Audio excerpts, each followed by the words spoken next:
Hello అందరికీ, నేను మీ Vijayabahu. Welcome to my channel.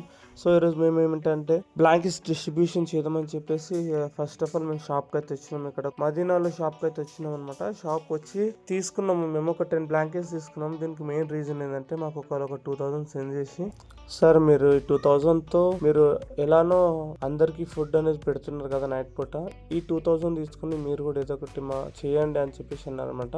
So మేమైతే వెళ్ళినాము. ఇంకొకటి మేము వాళ్ళ పేరు చెప్పదు అనుకుంటున్నాం, ఎందుకంటే వాళ్ళు ఏమన్నారంటే సార్ మా పేరేం చెప్పకండి అనేసి అని అన్నారు. సో వాళ్ళ మాట మీద నేను చెప్పడం లేదు. ఇక్కడ మేము కాచిగూడ స్టేషన్కి వచ్చినాము. ఇక్కడ చాలామంది ఉన్నారు. సో మేము చూస్తున్నామంట ఫస్ట్ ఎవరైతే ఎలిజిబుల్ వాళ్ళకి ఇద్దాము ఈ బ్లాంకెట్స్ అని, ఎందుకంటే చాలామంది దగ్గర ఉన్నాయి. అనవసరంగా ఇచ్చేస్తే మళ్ళీ వేస్ట్ అయిపోతాయి కాబట్టి మేము ఫస్ట్ చెక్ చేస్తున్నాం అనమాట. రైల్వే స్టేషన్, బస్ స్టేషన్లో మొత్తము చెక్ చేసి మేము ఇవ్వాలని ఫస్ట్ మేము ఇక్కడ ఇప్పుడు లెవెల్ అవుతున్న టైం వచ్చినాము. సో మీకు ఇలాంటి వీడియోస్ ఇంకా కావాలంటే సబ్స్క్రైబ్ చేయండి, కామెంట్ చేయండి, లైక్ కొట్టి షేర్ చేయండి. ఇన్స్టాగ్రామ్లో అయితే ఫాలో కొట్టి కామెంట్ చేయండి. Thank you.